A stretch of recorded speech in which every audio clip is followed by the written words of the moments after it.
Meenakshi Faculty of Pharmacy. Admission open for B.Pharm. Apply now. 2026 அரசியலில் ஆட்சி மாற்றம் திரு விஜய் அவர்கள் இன்னும் கூட்டணி யார் என்று சொல்ல முடியவில்லை. நான் மட்டும் தனியா நின்று வெல்ல முடியுமா அப்படின்றது உறுதியாகவும் சொல்ல முடியலை. ஆனால் டிவிகே மட்டும்தான் ஆட்சிக்கு வரும் அப்படின்றது சொல்வது ஒரு என்ன சொல்றது, தன் தொண்டர்களுக்கு ஒரு ஊக்குவிக்கக்கூடிய ஒரு விஷயமாக தான் நான் பாக்குறேன். கண்டிப்பாக ஒரு கரெக்டான நிலை எடுக்கணும். எடுத்தாதான் நம்ம ஆட்சிக்கு வருவோமான்னு உறுதி வரும். இது வெறும் வாக்குகளை மட்டும் பிரிக்கிறதுக்கான ஒரு அரசியல் பண்றதா இருந்தா அது அவர் கண்டிப்பா வெல்ல முடியாது. ஏன்னா 2 அணி தான் இருக்க முடியும். ஒரு போர்ல 2 அணி தான் இருக்க முடியும். அதுல பல கூட்டணிகள் இருக்கலாம். ஆனா 2 அணிகள் தான் இருக்க முடியும். ஒண்ணு எதிரணி, இல்ல ஒண்ணு நட்பணி. யார் உங்களோட நட்பணின்றது அவர் தான் தேர்ந்தெடுக்க வேண்டும். ஓட்டு பிரிக்கும் அரசியல்ல நீங்க ஈடுபட்டால் அது கண்டிப்பா நீங்க வெல்ல போகுவதில்லை அப்படின்றதுதான் உண்மை. விஜய் 2026 முதல்வர் நம்பிக்கையா மூடம்? அது எல்லாரோட ஆசை அப்படின்னு சொல்றேன். விஜய் நான் எல்லாரும் சிஎம் ஆகணும் அப்படின்றது எல்லாருக்கும் ஆசை. ஆனா மக்களோட பணி, நிர்வாகத்திறன், இது எல்லாமே பார்க்கும்போது அனைத்து இந்திய அண்ணா திராவிட முன்னேற்ற கழகம் தான் அதுக்கு மிக ஒரு நல்ல உதாரணமான ஒரு கட்சி. அது இங்க இல்ல, உலகம் முழுவதும் அர்னால்டு ஸ்வாஸ்னிகர் இருந்து எல்லா லீடர்ஸும், பெரிய பெரிய வேர்ல்ட் லீடர்ஸ் அப்ரிஷியேட் பண்ணியிருக்காங்க. நம்ம தமிழ் மாநாடு பண்ணதும் அனைத்து இந்திய அண்ணா திராவிட முன்னேற்ற கழகம் தான். அப்படி இருக்கும்போது கண்டிப்பாக நீங்க பார்க்கும்போது அனைத்து இந்திய அண்ணா திராவிட முன்னேற்ற கழகம் தான் எத்தனையோ ஸ்கீம்ஸ்ல இருந்து மக்களுக்கு என்ன தேவையோ அதை அத்தனை திட்டங்களும் மக்களுக்கு கொடுத்தது, பெண்களுக்காக கொடுத்தது, குழந்தைங்களுக்கு கொடுத்தது. அப்படின்னு இருக்கும்போது கண்டிப்பா அனைத்து இந்திய அண்ணா திராவிட முன்னேற்ற கழகம் தான். அது கற்று அது பத்தி புரிஞ்சு வரதுக்கு இன்னும் கொஞ்சம் நாள் ஆகும் அப்படின்றதுதான். கண்டிப்பா கிடையாது. அரசியல் என்பது வேறு, சினிமா துறை என்பது வேறு. அரசியல் என்பதை நானும் சினிமா துறையில சேர்ந்த ஒரு பெண் தான். பல பேர் இன்னைக்கு சினிமா துறையில இருந்து வந்திருக்காங்க. கண்டிப்பாக சினிமா துறையில இருந்து வந்தவங்களுக்கு பிரபலமா இருக்கலாம். அது எந்த மாற்று கருத்தும் கிடையவே கிடையாது. புரட்சி தலைவர் எம்ஜிஆர் அவர்கள், அதாவது நம்மளோட இந்தியா சுதந்திரத்துக்கு பெறதுக்கு முன்னாடில இருந்தே அவர் அதுல இண்டிபெண்டன்ஸ்க்கு ஆக்டிவிஸ்டா இருந்திருக்காங்க. அது என்னோட கொள்ளு தாத்தா கே சுப்பிரமணியம் அவர் ஒரு முன்னாள் பெரிய ப்ரொடியூசர், தயாரிப்பாளர், பிளஸ் டைரக்டர் கூட.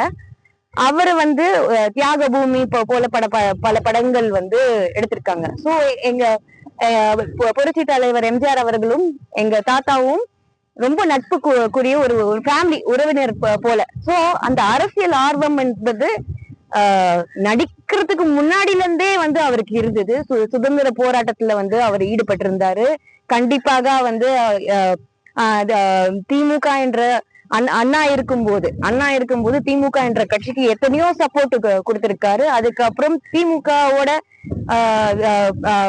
தலைமை மாறினதுக்கு அப்புறம் அவங்களோட போக்கு சரியில்லை அப்படின் போது வெளிநடப்பு இன்னைக்கு அனைத்து இந்திய அண்ணா திராவிட முன்னேற்ற கழகம் அண்ணாவோட தொலைநோக்கு பார்வை எதுவோ அது அப்படியே நம்ம எடுத்துட்டு போகணும்னு சொல்லிட்டு இன்னைக்கு எலக்ட்ரிசிட்டில இருந்து, ரேஷன்ல இருந்து, சத்து உணவுல இருந்து எல்லாமே இன்னைக்கு நம்மளோட அனைத்து இந்திய அண்ணா திராவிட முன்னேற்ற கழகம் தான் நம்ம தமிழ்நாட்டுக்கு வளர்ச்சி கொண்டு வந்திருக்கு. அந்த வகையில பார்க்கும்போது அவரோட உழைப்பு இப்ப இருந்த அவரு அரசியலுக்கு வந்த அப்புறம் உழைக்கவில்லை. அவர் காங்கிரஸ்லயும் இருந்திருக்காரு, பல கட்சியில எத்தனையோ தொண்டர்களோட வழிகள், மக்களோட வழிகள் தெரிஞ்சு அவர் வெளியில மக்களாக மக்களோட ஆட்சியை தந்தவர்.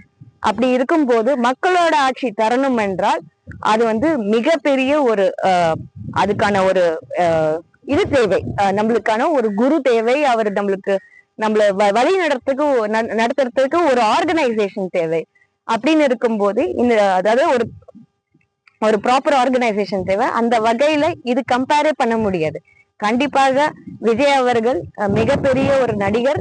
அவரு வந்து சில நல்ல விஷயங்கள் செஞ்சிருக்காரு.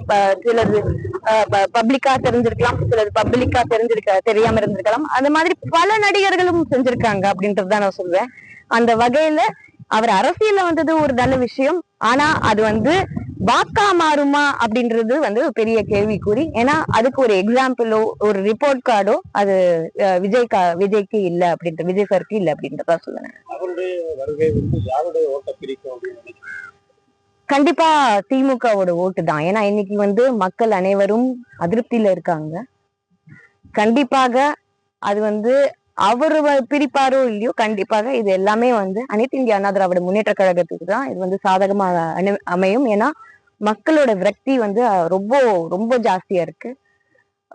காசு வந்தா அப்படியே சாப்பிட்டுக்கிறாங்களே தவிர அது திருப்பி கொடுக்கறது இல்ல, மக்கள் கிட்ட திருப்பி கொடுக்கறது இல்ல. மக்களுக்கு இடையே அது போய் சேர்றது கிடையாது அப்படின்றதுதான். ஆனா இந்த மாதிரி விஷயம் அனைத்து இந்திய அண்ணா திராவிட முன்னேற்ற கழகம் இருக்கும்போது ஒவ்வொருத்தரும் வாழ்ந்தாங்க, ஒவ்வொரு குடும்பமும் வாழ்ந்துச்சு அப்படின்றதுதான் சொல்ல முடியும். அந்த வகையில அனைத்து இந்திய அண்ணா திராவிட முன்னேற்ற கழகம் தான் எப்பவுமே வந்து எங்க நீங்க வந்து அங்க போய் நம்ம வந்து அவங்களுக்கு வாக்களிக்கலாம், இவங்களுக்கு வாக்களிக்கலாம் அப்படின்றது கிடையாது. ஒண்ணு எதிரணியா நட்பணியா அப்படின்றதுதான். அப்படி இருக்கும்போது அனைத்து இந்திய அண்ணா திராவிட முன்னேற்ற கழகம் தான் மீண்டும் ஆட்சிக்கு வரும்.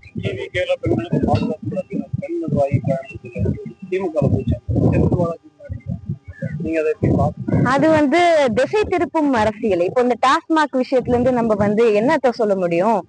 எப்படியாவது நம்ம திசையை திருப்பணும். அதனால ஒரு பெண்மணியை விட்டு அதையெல்லாம் இப்போ திமுக அது கை வந்து கலை என்னென்றால், அவங்களோட கட்சியில இருக்கிற நிர்வாகிகளோட அடுத்த தலைமுறை மகன் மகள் அப்படி போட்டு மத்த கட்சியில அனுப்பிச்சுட்டு அவங்கள தப்பு தப்பா பண்ண வச்சுட்டு அதுக்கப்புறம் அந்த கட்சியோட பேரை கெடுத்துட்டு அதுக்கப்புறம் திருப்பி திமுக வர மாதிரி பண்றாங்க. அதுவும் போய் ஊழல்ல மாட்டி சுப்ரீம் கோர்ட்ல வந்து ஆர்டர் வந்து நீங்க வந்து மினிஸ்ட்ரி அமைச்சர் பதவியில இருந்து இறங்கணும் அப்படின்னு சொல்லிட்டு சொன்னவங்க கிட்ட போயிட்டு அவர் முன்னிலையில போய் சேர்ந்திருக்காங்க. இது வந்து தெரியும், இது திமுகவோட டிராமா. முழுக்க முழுக்க இந்த டாஸ்மாக் விஷயத்தை மறைக்கணும்ன்ற ஒரே